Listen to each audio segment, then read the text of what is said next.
laman loob ng baka, papaksiwin natin. Ito pala yung mga sangkap natin. Yan.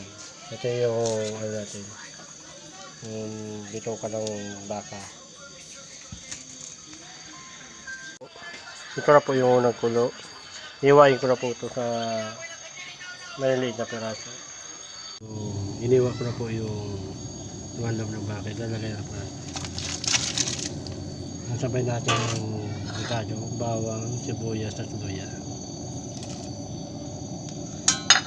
Bata niya rin yung sili at laurel at paminta.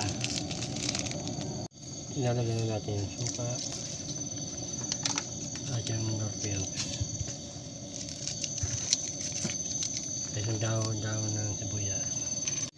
Kaya na guys, luto na. At nagkatimpla ko na. Maraming salamat po sa panunod. Guys, magandang gabi guys. Kain po tayo. Bugat po tayo ng kamay bago kumain. Ito na po yung ninuto natin na pinaksiw na bitoka ng baka. Ayan na po. Ayan na po siya. Sarap. Maraming protein to sa katawan. Kain po tayo. Kumain po tayo ng masustansiyang pagkain para ang ating katawan ay palaging malusog.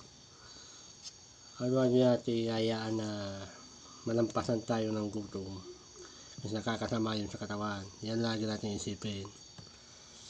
At lagi tayong manalangin sa Panginoon at na magpasalamat tayo ngayon na may biyayang binigay sa atin sa pagkain, sa araw-araw. Kay mahirap ang buhay, hindi tayo pinapabayaan ng Diyos. Maraming salamat po.